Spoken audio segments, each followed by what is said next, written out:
Dear students, in previous video I have discussed about statistical errors in details. You have also seen the methods of their measurement. Today I would like to discuss on accuracy and approximation of data in statistics, because it's a very important part of editing data. तो शुरुआत करता हूँ accuracy से। Accuracy Hindi में जिसको आप कहते हैं परिशुद्धता, एक होती है पूर्ण परिशुद्धता, जिसका आशय होता है किसी घटना को वास्तविक रूप से जिसमें वो है उसी रूप में देखी और सुनी जाए, प्रस्तुत की जाए। परंतु सांख्यिकी में पूर्ण शुद्धता प्राप्त करना कठिन है, क्योंकि यह शुद्धता मानव के द्वारा और उसके द्वारा प्रयुक्त साधनों से प्राप्त की जाती है, जो स्वयं में अपूर्ण होते हैं। अतः परिणाम और प्रवृत्ति के बारे में मात्र अनुमान लगाया जा सकता है। पूर्ण शुद्धता को सांख्यिकी में प्राप्त करना संभव नहीं होता है। सांख्यिकी अनुसंधानों का प्रमुख उद्देश्य तो परिशुद्धता का एक उचित स्तर प्राप्त करना होता है, ताकि समय, श्रम और धन की बचत की जा सके। कुछ समस्याएं ऐसी होती हैं जिनके लिए उच्च स्तर की शुद्धता प्राप्त करने से समय, धन का अपव्यय होता है और कोई विशेष परिणाम भी प्राप्त नहीं होता है। जैसे मैं कहूँ कि जयपुर से कोटा की दूरी अगर मापनी है, तो उसमें आधे किलोमीटर या चौथाई किलोमीटर की दूरी को छोड़ भी आप देंगे तो कोई बहुत फर्क नहीं पड़ेगा। सूर्य से पृथ्वी की अगर दूरी मापें तो हजारों किलोमीटर की दूरी की भी उपेक्षा की जा सकती है, मीन्स इग्नोर किया जा सकता है, क्योंकि आपके परिणाम पर कोई उसका बहुत विपरीत प्रभाव नहीं पड़ेगा। लेकिन दो व्यक्तियों की या किसी व्यक्ति की हाइट का मेज़रमेंट आप कर रहे हैं तो सेंटीमीटर तक नहीं छोड़ा जा सकता है, क्योंकि वो वहाँ मैटर करता है। तो सांख्यिकी अनुसंधान में परिशुद्धता का स्तर अनुसंधान की प्रकृति और उद्देश्य पे निर्भर करता है कि किस पॉइंट ऑफ व्यू से आप डाटा कलेक्ट कर रहे हैं और एनालिसिस करने जा रहे हैं। तो इन्वेस्टिगेशन का नेचर और ऑब्जेक्ट क्या है, उसके अकॉर्डिंग ही एक्यूरेसी या परिशुद्धता की मात्रा निश्चित करनी होती है।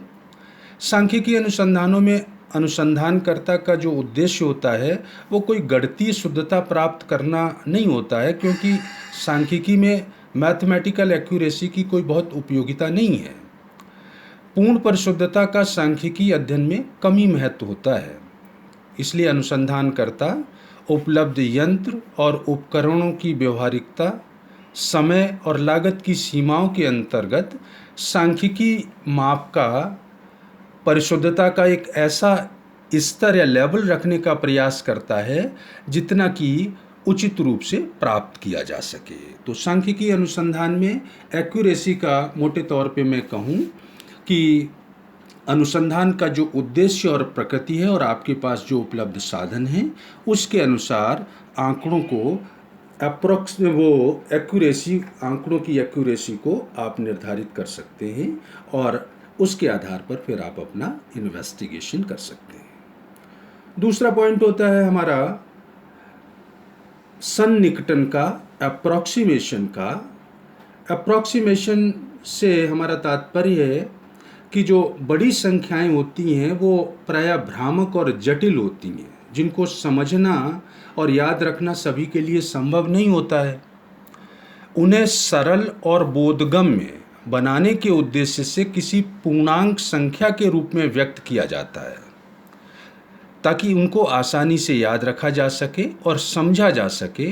तो सन्निकटन या अप्रॉक्सीमेशन में वास्तविक और जटिल संख्याओं को किसी एक पहले से निर्धारित मान के आधार पर निकटतम सरल संख्या के रूप में व्यक्त किया जाता है।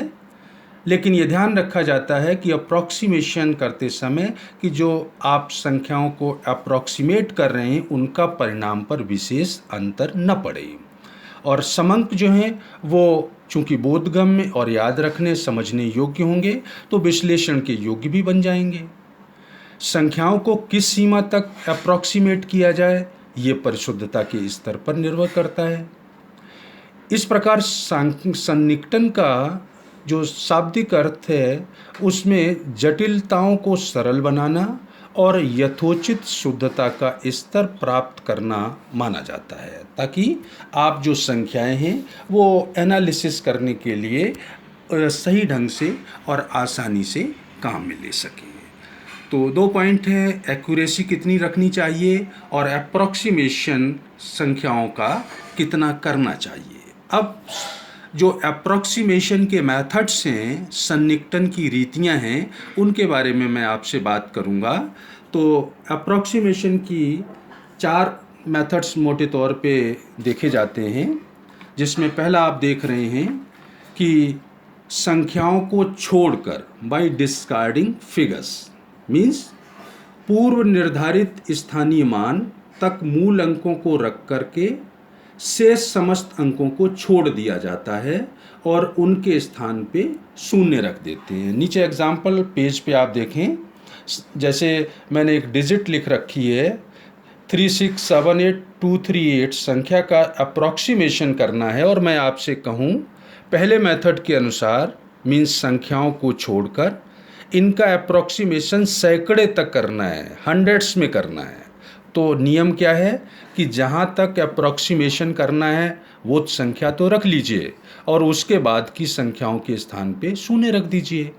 तो सैकड़े तक करना है, तो लास्ट में सैकड़े में 238 आ रहा है, तो 2 तो मुझे रखना ही रखना है और 38 की जगह मैं क्या लिख दूंगा, 00।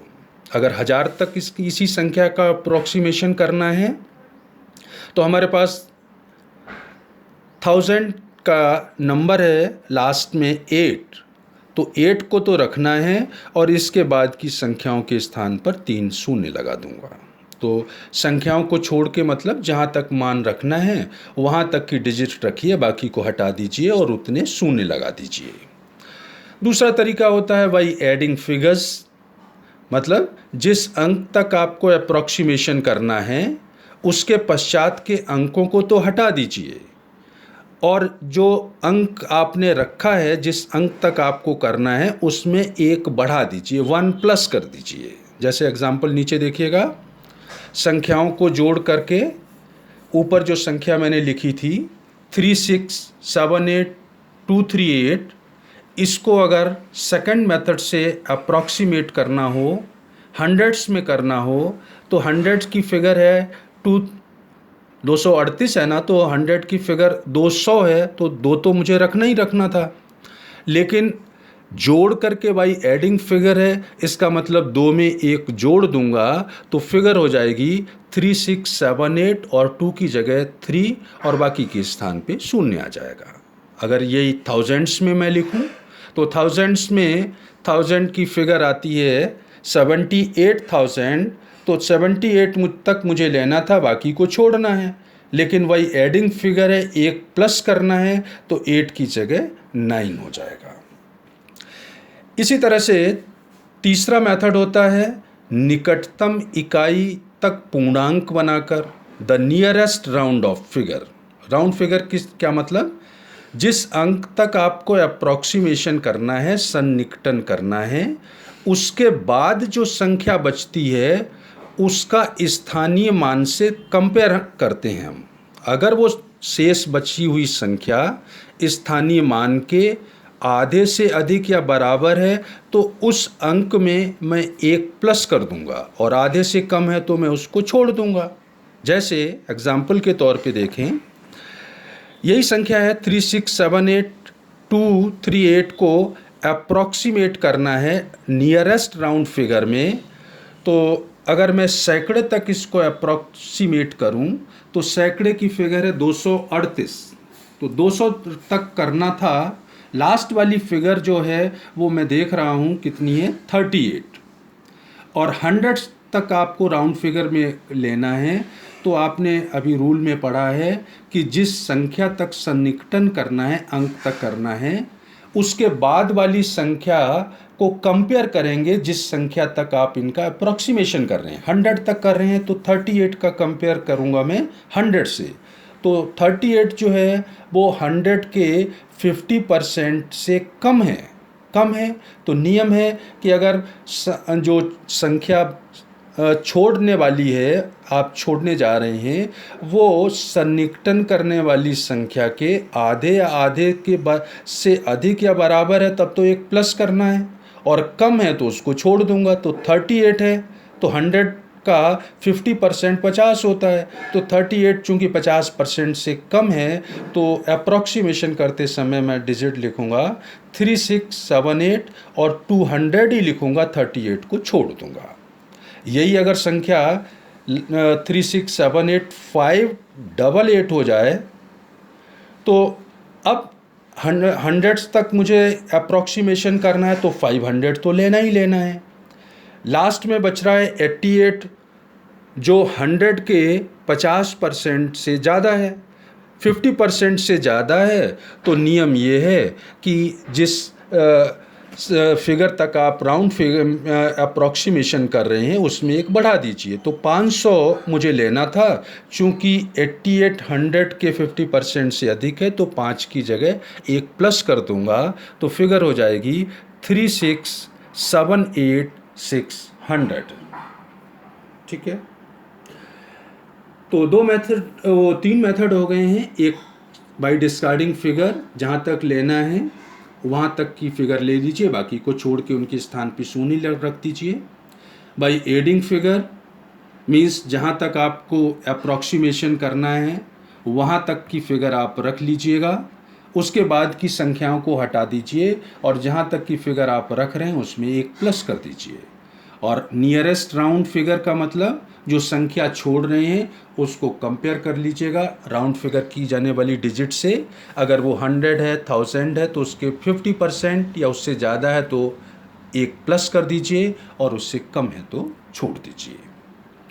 एक और मेथड होता है युग्मांक नियम द्वारा सन्निकटन बाय इवन डिजिट रूल, और इसका प्रयोग वहाँ होता है जहाँ डेसिमल दशमलव के बाद 2 या 2 से अधिक अंक आते हैं और अंतिम अंक 5 होता है।